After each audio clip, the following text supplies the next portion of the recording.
A vehicular procession organised in connection with the Ratupaswala water problem was halted with the intervention of the police today. The procession had been organised by an organisation identifying itself as the CNA People's Movement for Water Conservation. After a group had gathered at the MTVsports junction this morning to commence the vehicular procession, the Assistant Superintendent of Police in Gampaha, Chandana Kurituaku, arrived at the scene and held discussions with the group.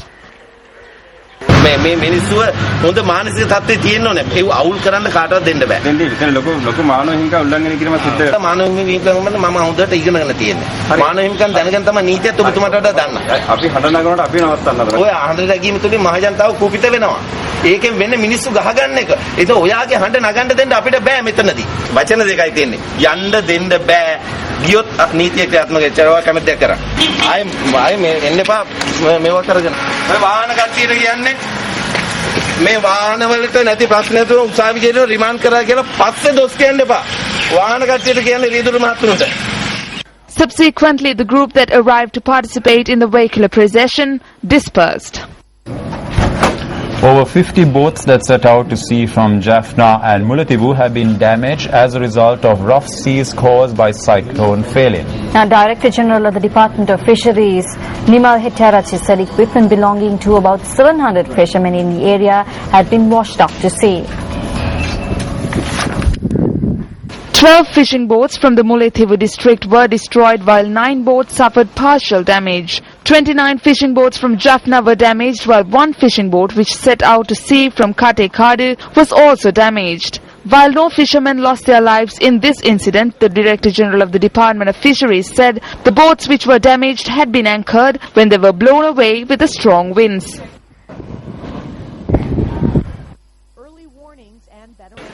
Meanwhile, in India, about 1 million people have been displaced as a result of cyclone Phelan, which made landfall in Gopalapur in Odisha state. Accidents caused by the cyclone have resulted in 5 deaths. Indian media reports say that about 18 fishermen who set out to sea from Tamil Nadu have been reported missing. The Indian Disaster Warning Centre says that cyclone Phelan is packing winds of about 200 kilometers per hour would weaken over the next few hours. Cyclone Phelan emerged out of a low-pressure system in the Bay of Bengal on the 7th of October and grew into a cyclone by the 9th. The 4th News First View Report Outstation workshop was held in Mannar today.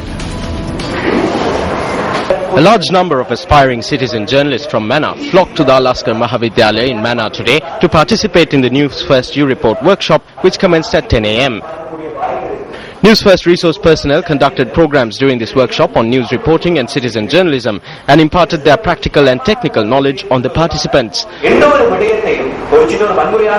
Participants showed great enthusiasm in asking questions regarding their problems in news reporting. Participants were also registered as News First U reporters, Sri Lanka's first and largest citizen journalism network. Just a form to be a journalist. We learnt a lot about the media. We can now reveal the problems that we are facing in our district. To village and have this kind of program and make our people alive and let them also to tell the truth. I pray that the Shakti Media Network, which is engaged in public service and reports all information as it unfolds, should transform into a strength for the people.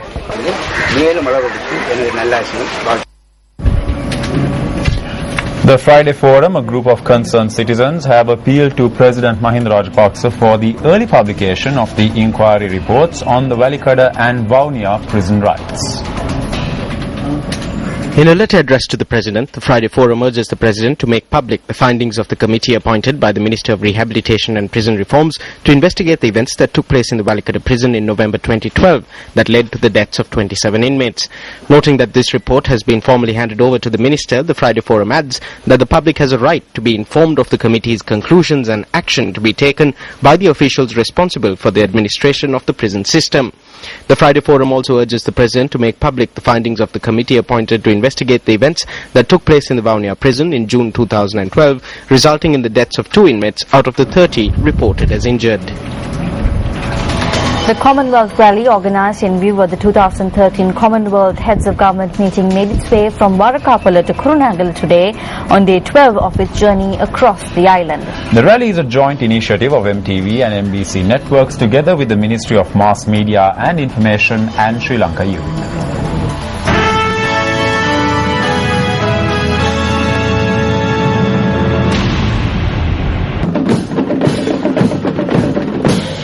Varakapala, located on the border of the northwestern and Sabaragamu provinces, was the end destination of the Commonwealth rally on day 11 yesterday. Day 12 of the cross-country journey commenced this morning following a special event held under the auspices of the Chief Minister of the Sabaragamu province, Mahipala Herath.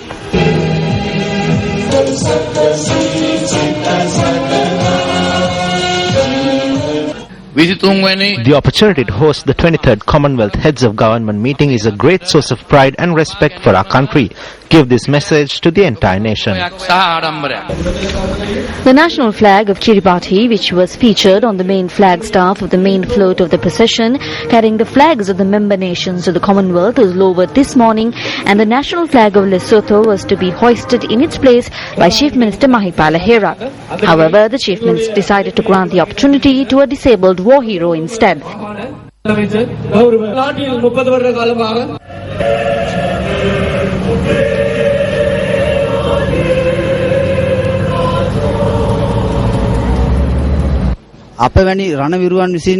As war heroes, we too can take some pride from the fact that Sri Lanka is able to host such an international summit as a result of the sacrifices made by us. A trilingual introduction to the Commonwealth member nation Lesotho was held following the flag raising ceremony. Lesotho is surrounded by the Republic of South Africa. Subsequently, the rally commenced the journey towards Kurunegala.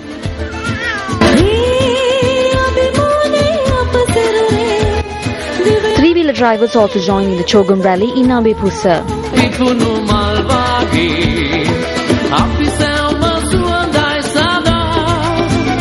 Polgahavela, the location of a key railway station constructed during the colonial era, was one of the stops today for the Chogam rally. The national flag of Malawi was hoisted on the main float by the Assistant Divisional Secretary of Polgahavela, MRSM Mallavar.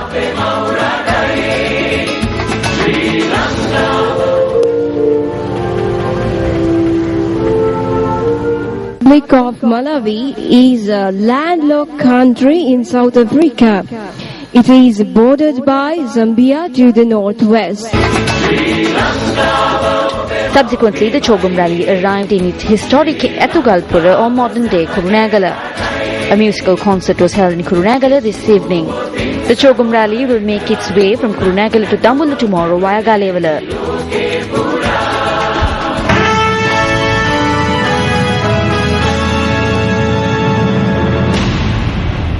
For the first time in Sri Lanka, 3 back-to-back all-breed champion dog shows were held today at the Sports Ministry grounds in Colombo. The competition was organised by the Kennel Association of Sri Lanka. Over 100 dogs varying breeds and sizes participated at the champion dog shows. It is also notable that the popular beagle Benson, a favourite of children across the island, also participated in the tournament. Benson's team were incidentally adjudged first in the group show. Jasper was adjudged first in the beagle category. 3 international judges adjudicated the champion dog shows.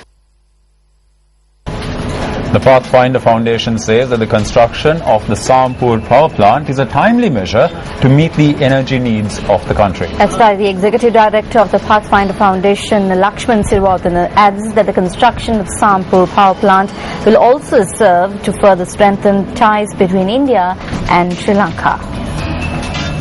The agreement for the construction of the 500 megawatt capacity coal power plant in Sampur, Trincomalee was signed recently.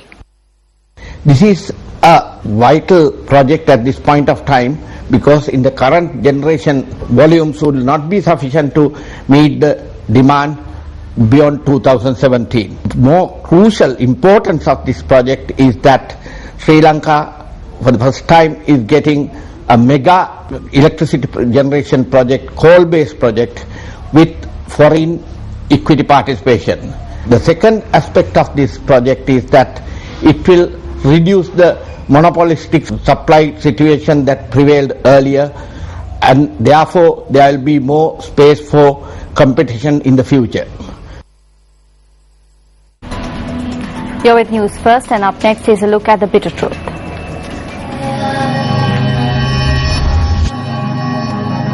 On the 2nd of October, the Ministry of Sports announced that it had been decided to allocate 100 million rupees for the development of sport infrastructure and for miscellaneous needs for selected sports associations. The Sports Ministry announcement also noted that the allocation was made considering the upcoming Asian Games and Commonwealth Games. On several prior occasions, Minister of Sports Mahinda Nandalukamge too has reiterated that he has been able to raise the standard of sport infrastructure.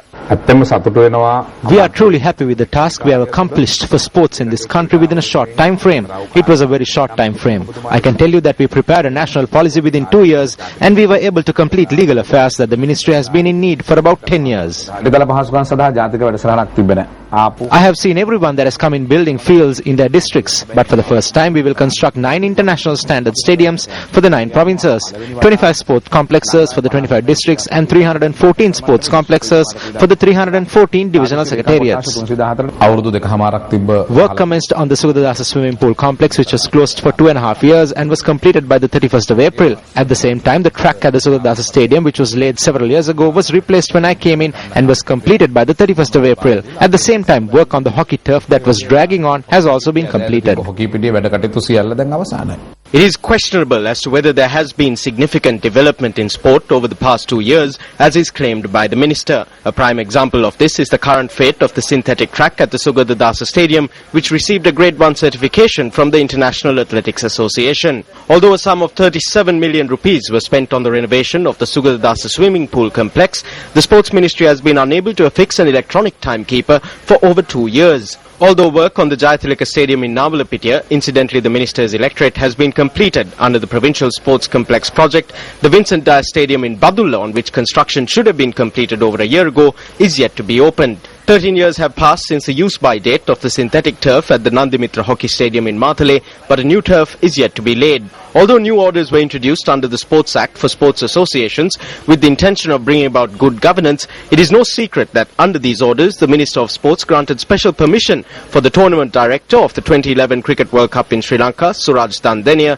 to contest the presidency of the Sri Lanka Badminton Association. Against this backdrop, 5 of the 11 affiliate associations of the Sri Lanka Badminton Association lodged complaints with the World Badminton Association that the election was corrupt. On the 7th of September, Asian silver medalist for the javelin throw Sathit Maduranga quit the sport, noting that he had not received any benefits, although he had brought several international victories to the country. Nadika Lakmali, who was among the 12 finalists in the women's javelin throw at the World Athletics Championships this year, and Commonwealth Games medalist for shooting Pushpamali Ramanayaka, levelled similar allegations. Given the persisting serious issues surrounding sport infrastructure, sport administration, and the welfare of sportsmen and women, can the past 2 years be considered as a period of significant development in sport? Whose lack of talent is responsible for this decline? Open for debate.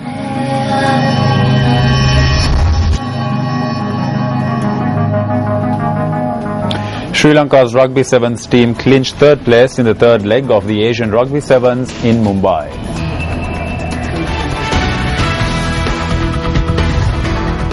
The 2-day 3rd leg of the Asian Rugby Sevens, which was held at the Gymkhana Club in Mumbai, concluded today. The Sri Lankan team, which played in Group C of the tournament, were handed a semi-final fixture against Hong Kong.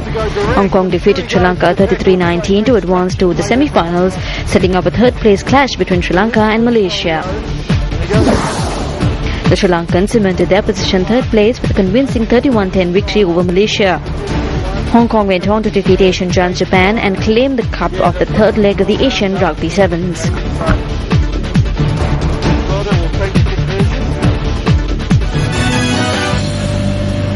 Well, that's a wrap from the News First team for tonight. Thank you very much for joining us. I'm Arundhati Mudanayaka. And I'm Shin Silva. Take care and good night.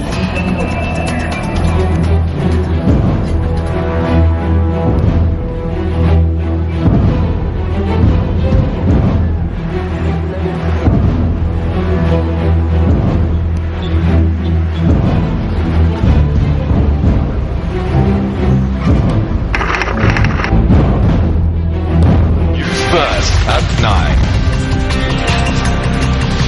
Hotline 0114-896-896. www.newsfirst.lk. Feedback at newsfirst.lk.